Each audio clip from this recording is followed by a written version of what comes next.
Hello guys, Crispy here and welcome back to another video. In this one, my friends, I'm going to be testing Horizon Zero Dawn on its minimum and recommended system requirements. Let's go over them, shall we? And here we go, we're in the Steam store page right now. Scrolling down here shows us the system requirements, and under the minimum it asks for Windows 10 64 bits, that's what we're running here, an Intel Core i5-2500K at 3.3 GHz or stock speeds, and that's exactly what I have. It also asks for the AMD FX 6300, but I don't have that one, so we're gonna roll with the 2500K. For the memory, it asks for 8 GB of RAM. We got that in dual channel. It's DDR3 1333 MHz, because the CPU doesn't support more with this motherboard. And finally, for the graphics card, it asks for the Nvidia GeForce GTX 783 GB model or the AMD Radeon R9 290, which is a 4 GB card. I have both, and we will be testing both. I'm really curious to see the differences between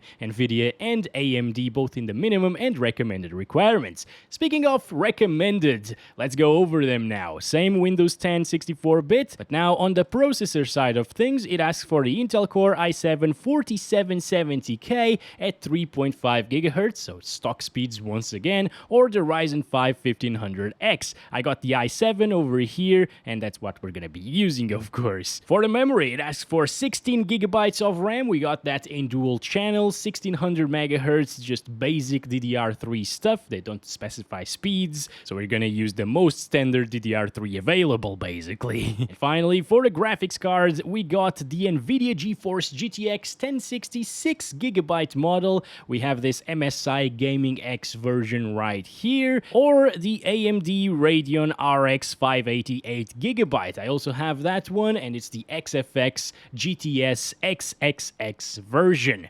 Let's get to the gameplay finally with the minimum requirements now. Horizon Zero Dawn, it's been a while, my friends. I remember playing this with the GT 710 at like 7p or 72p. It was fun times, my friends. Anyway, let's go over the settings first. I'm playing at 1080p with AEFOV and the favor performance graphics settings. These aren't the minimum settings. As you can see, it can still go lower by disabling shadows or anti-aliasing, but we'll keep it like this. This is basically low settings preset, and I think this is very adequate for minimum requirements. Maybe the resolution's a bit too high, but we'll see. Alright guys, it's taking a really long time to load this. CPU usage is at 100% most of the time, and I have installed it on an SSD as well. So, yeah, you're gonna be waiting in loading screens a really long time with minimum requirements. And we're finally here in the game. It's looking fantastic with these low settings, and it still blinks a little bit. I remember playing this game with Kepler GPUs back when it came out, and it had these blinking issues, you know. Sometimes the screen goes black or some of the textures go black. It's pretty annoying, guys, and frustrating, and you could say very distracting as well. The water still blinks. Oh man, at this point I thought they had fixed it. You know, it's been years since this game came out and it still has these issues. Why not upgrading the minimum requirements then to something like a GTX 960 maybe? It's a bit less powerful than the 780, but at least it doesn't have those issues. Oh boy, CPU is completely pegged at 100%, and that's what's causing these huge stuttering issues that we're seeing right now. VRAM is totally under control at 2.7 GB of usage there. But yeah, 30 FPS is what we get. I guess this is very, very accurate for minimum requirements, because apparently in a pretty intensive area of the game, like this little city here, it doesn't drop from 30 too often, at least, so a little bit of an overclock on the 780 would put it above 30 FPS the entire time, and also a bit of an overclock on the 2500K, which overclocks very well, would definitely ease that. Wait, what? I have never seen a loading screen in this area of the game. What is happening? Oh my god, it actually needed to load that part. That's all because of the 100% usage on the CPU. But again, it asks for the i5 at stock speeds at 3.3 gigahertz, and it's actually running at 3.4 gigahertz right now on stock. So, whoa, that's a bit concerning, honestly. Now that we got that big loading there, it actually is a bit smoother. We're getting 40s. Maybe it's just that this part is not as intensive as running through the middle of the city there. Still, the game looks very good here on low settings, as I told you. Way better than newer titles on low, honestly. And it plays with okay FPS. It's just that the consistency is not really great. But we got a trick up our sleeves now. Locking it to 30 FPS will make that CPU utilization go down from 100%, so it will probably prevent those loading screens in the middle of your gameplay. It still has a bit of stuttering every now and again. You can see the frame time is not completely flat. But that CPU... I was gonna say, but that CPU usage is definitely a lot better. But no, it's at 100% anyways. Oh, damn it. Okay. It's just that the GPU usage is a little bit better right now. So we're only seeing a drop in GPU utilization, not really in CPU utilization. Damn, this game should have asked for... There we go again. For an i7, or at least something with more threads than 4. I guess after that loading break for everything to catch up, CPU usage goes down a little bit, but you will have to do that from time to time. And that's just... It breaks the immersion, basically, and it's not great. You know? Well, good news is I ran through the entire city already and I didn't see more than 96% CPU utilization, and I think it's stable now. Maybe it already loaded everything finally. But again, for the first few minutes of gameplay in this one, you will have those little loading breaks as well as a lot of stuttering issues. Yeah, it's just not great. I'm very curious at this point to see if the R9 290 will have these flickering issues as well. That should be fun to test out. All right, let's have a little bit of a fight with this guy over here. Come on, there we go. It feels okay, you know. It's kind of like a PlayStation experience, PlayStation 4 maybe, with a few stutters still here and there. CPU usage is not a problem now though. That's great. There we go. Anyway, let's stop it there. With 30 FPS, the CPU utilization is definitely much lower in some areas. So, with some luck, you won't see a lot of those little loading screens. Let's set it back to unlimited. And now without the 30 FPS lock in place, we are seeing 40 frames per second. It's a little bit better. CPU usage is not maxed out here. Yeah, it's only in the city that you're going to see 100% CPU utilization all of the time, and only if you unlock the FPS, of course. Alright, let's move on to the R9 290. Okay, here we go. You can probably hear the R9 290 right next to me. It's very loud, but it is installed right now with the latest AMD drivers available to it. And of course, we're still running it with the same i5 2500K minimum specs. Let's go over the settings now, and I will keep everything exactly the same. 1080p resolution, favor performance settings. Yay! It's been 6 minutes loading. Okay, I counted this time. About the same with the GTX 780, so it's down to CPU performance, I think. Anyway, it seems to be performing quite a bit better than the GTX 780, right? It's also a lot more vibrant, but that's because of the custom color on the AMD control panel, or whatever that's called, Radeon software, something like that, adrenaline thingy. Yeah, anyway, it gets up to 60 almost. That's insane, although it's still very stuttery because of that CPU, and the GPU is actually being bottlenecked at this point. It's not at 99% all of the time, at least. So if we had a faster CPU here with the R9 290 in Horizon Zero Dawn, it would perform pretty damn well. Also notice that we don't have any of those flickering issues, which is awesome. And remember that the R9 290 was actually the 780's competitor back when they came out in 2013. Both are 10-year-old GPUs, but this one aged way better. The GPU is quite a bit faster, and here we have it again, guys. The freaking loading screen. That's not gonna go away with the R9 290. It's, again, down to CPU. It's a shame. It's a big shame. I don't know why they put the i5 2500K as a recommended CPU for the minimum requirements. Maybe the FX 6300 would do a little bit better because that's a 6-core CPU, or at least it has 6 threads. It's a 3-module, 6-threaded CPU. But yeah, I'm very impressed with the 290's performance compared to the GTX 780.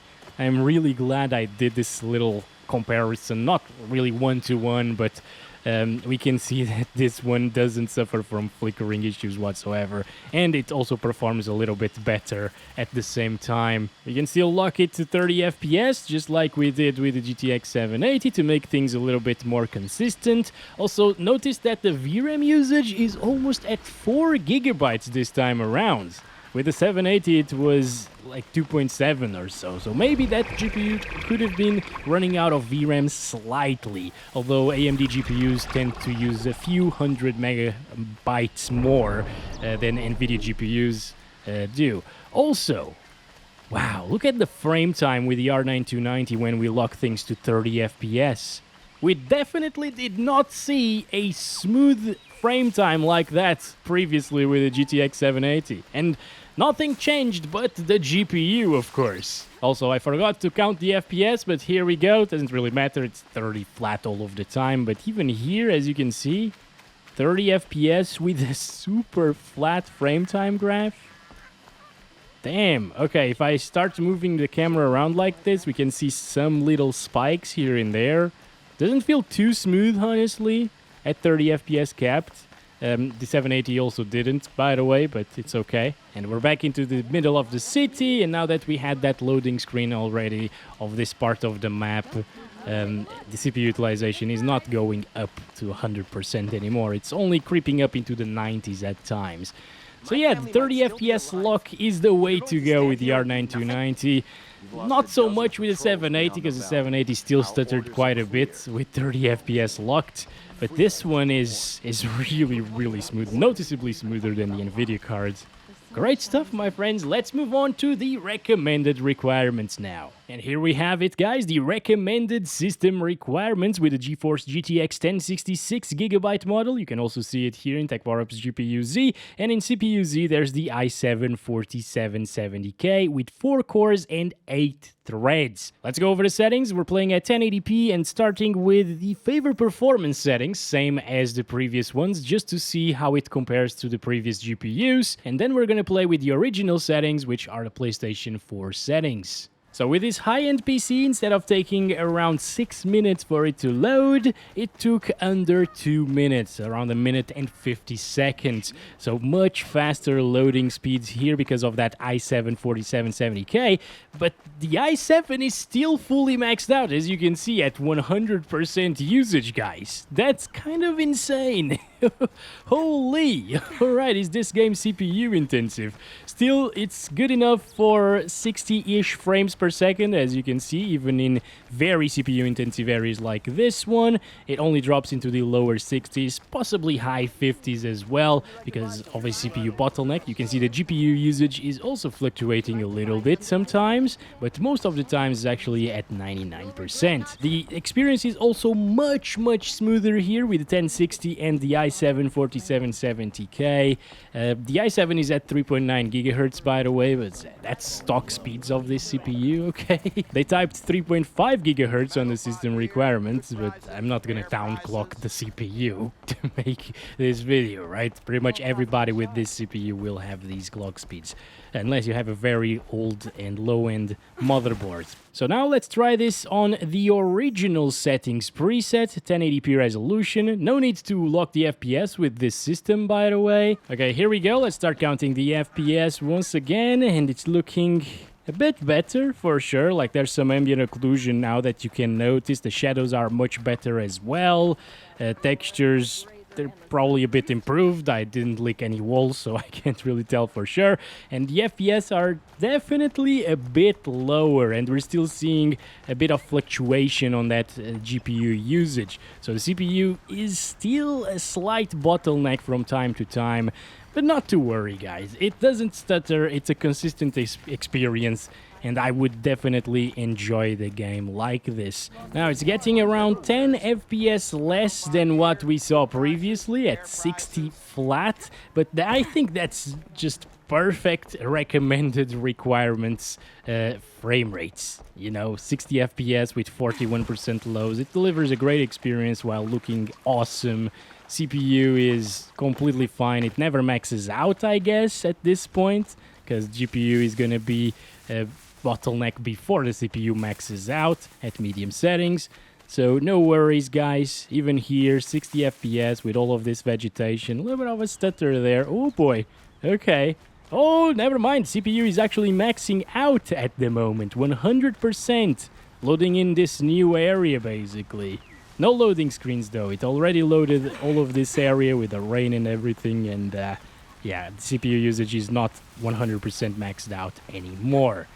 Okay, let's see if the RX 588 GB can provide a better experience than the 1060. I'm curious now. Here we have it. Radeon RX 580 is now installed. The 8GB model of the card. You can see it here in Tech Power-Up's GPU Z. And in CPU Z, again, we're pairing it with the i7-4770K. Okay, let's start at 1080p using the favor performance settings first to see if there's like a driver overhead issue with either GPU.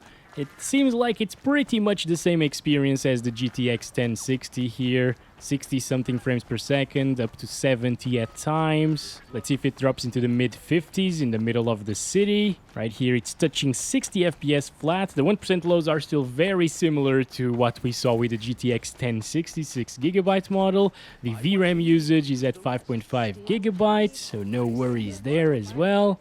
Yep, it is basically the same experience. If I didn't have any FPS counter enabled and I played with the RX 580 or the GTX 1060 in this game, I would say they're basically the same. Okay, maybe we're seeing 99 or 100% GPU utilization more often with the RX 580 than we did with the GTX 1060, and that results in a slightly smoother experience.